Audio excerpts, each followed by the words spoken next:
अस्सलाम वालेकुम, इस एडिशन आप ज़ुबैर और आज हम डिस्कस करने वाले हैं कि वेट लॉस के दौरान कौन सी ऐसी गलतियां होती हैं जिनकी वजह से हमारा वेट कम नहीं हो पा रहा होता और हमें इन गलतियों को बिल्कुल भी नहीं करना चाहिए। नंबर 1, सबसे पहले तो एक बहुत बड़ी गलती जो लोग करते हैं वेट लॉस के दौरान वो ये है कि एक मेजर फूड ग्रुप को कम्प्लीटली अपनी डाइट में से ख़त्म कर देंगे। बहुत से लोग होते हैं जो कि लो कार्ब डाइट फॉलो कर रहे होते हैं। Due to absence of major food group आपकी बॉडी में न्यूट्रिशन डेफिशिएंसीज शो होना शुरू हो जाती हैं, वीकनेस और फटीग आना शुरू हो जाती है, जिसकी वजह से आपका फिर इतना चलने फिरने का भी दिल नहीं करता है, बॉडी में कमज़ोरी आना शुरू हो जाती है। इसलिए कोशिश किया करें कि कोई भी मेजर फूड ग्रुप बिल्कुल भी स्किप ना करें और इसकी जगह पोर्शन कंट्रोल पर फोकस करें। फूड को छोटे छोटे पोर्शंस में खाएंगे तो एज अ रिजल्ट आपका वेट गेन भी नहीं होगा, आपकी न्यूट्रिशनल रिक्वायरमेंट भी पूरी होगी और आपकी बॉडी में कोई न्यूट्रिशनल डेफिशिएंसी भी शो नहीं होगी। नंबर 2 पे हम बात करते हैं ईटिंग टू मैनी फूड्स। कुछ लोग होते हैं जो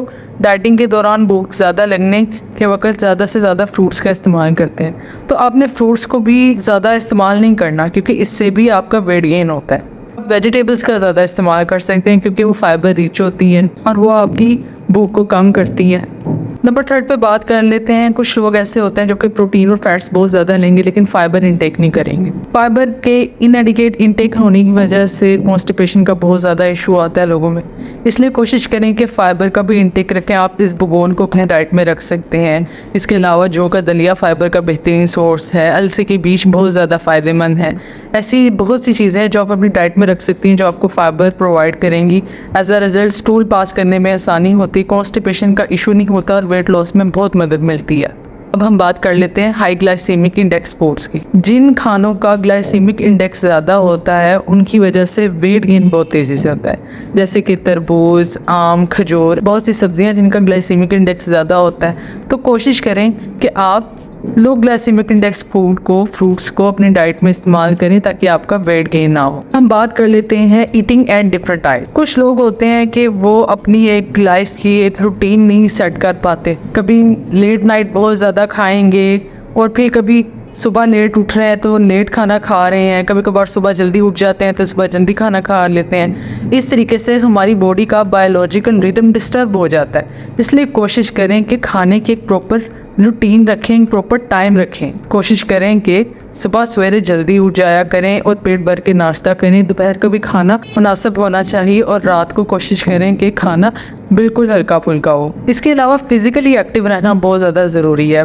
बहुत से लोग ऐसे होते हैं कि वो डाइटिंग कर लेंगे, फाके कर लेंगे लेकिन बैठे रहेंगे, चले फिरेंगे नहीं बिल्कुल भी। हालांकि आपके इनएक्टिव रहने से बहुत ज़्यादा नुकसान होता है। जो लोग एक्टिव रहते हैं, चलते फिरते रहते हैं, काम करते रहते हैं, उनका मेटाबॉलिज्म भी एक्टिव रहता है, उनको वेट लॉस करने में भी आसानी होती है और उनका वेट गेन भी नहीं आसानी से हो पाता। इसलिए कोशिश करें कि फिज़िकली एक्टिव रहें। अच्छा, कुछ लोग ऐसे भी होते हैं जो कि भूखे रहेंगे, मील स्किपिंग कर रहे हैं। इसका ये नुकसान होता है कि जब फिर आप खाना खाते हैं तो एट अ टाइम आप फिर बहुत ज़्यादा खा लेते हैं। कुछ लोग होते हैं जो वेट लॉस के दौरान लिक्विड डाइट फॉलो करना शुरू कर देते हैं कि इससे हमारा वेट लॉस हो जाएगा। हालांकि ऐसा बिल्कुल भी नहीं होता।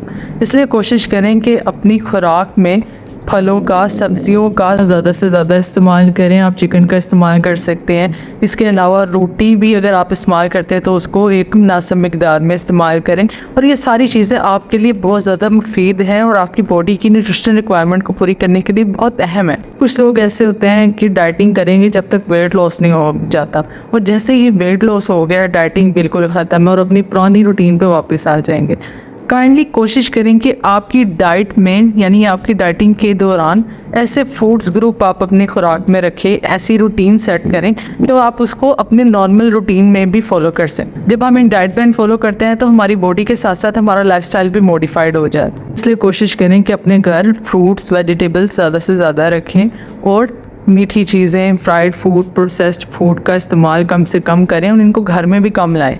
कुछ लोग ऐसे हैं जो वो डाइट फॉलो करेंगे लेकिन बीच में ब्रेक्स लेने शुरू कर देंगे। एक हफ्ता होता नहीं है और बीच में से एक दिन स्किप कर देंगे और उस दिन जो दिल किया वो खा लेंगे। इस तरीके से भी आपका वेट लॉस नहीं हो पाता। इसलिए जब भी डाइट फॉलो करें तो डिटर्मिन्ड रहें, फोकस्ड रहें। अगर आपको वेट लॉस करते वक्त मुश्किल हो रही है या फिर कोई परेशानी हो रही है और अगर आप मोटिवेटेड नहीं रह पाते तो इस चीज़ का ख्याल रखें कि वेट गेन से, ओबेसिटी, ओवरवेट से कौन कौन सी कॉम्प्लिकेशंस हो सकती हैं और अगर आप वेट लॉस करते हैं तो आप इन सारी कॉम्प्लिकेशन से बच जाएंगे। खाने को चबा चबा कर खाना भी बहुत ज़्यादा इम्पोर्टेंट है वेट लॉस के दौरान, क्योंकि जब आप खाना चबा चबा के खाते हैं तो आपके स्टमक को इतना ज़्यादा वर्क नहीं करना पड़ता, फूड की प्रॉपर डाइजेशन होती है और फूड आपकी बॉडी से आसानी से एक्सक्रीट आउट हो जाता है। आफ्टर 20 मिनट जो सा होता है ना, हमारे GIT से सिग्नल्स ब्रेन की तरफ चल जाते हैं, फीलिंग ऑफ फुलनेस शो हो जाती है। लेकिन बहुत से लोग ऐसे हैं कि वो इतनी तेज़ी से खाना खाते हैं कि वो 20 मिनट्स क्या 10 मिनट से पहले ही वो बहुत ज़्यादा कुछ खा चुके होते हैं। इसलिए कोशिश करें कि आहिस्ता आहिस्ता खाना खाएं ताकि ब्रेन सिग्नल्स जा सकें और आपकी बॉडी को फीलिंग ऑफ फुलनेस मिले। पर काइंडली किसी और का डाइट प्लान फॉलो ना करें, क्योंकि डाइट प्लान हमेशा कस्टमाइज्ड होता है और हर किसी की बॉडी नीड के अकॉर्डिंग होता है। इसलिए कोशिश करें कि अपना कस्टमाइज्ड डाइट प्लान ही बनवाएं। अगर आपको मेरी वीडियो अच्छी लगी है तो काइंडली इसे दूसरों के साथ भी शेयर करें। शुक्रिया।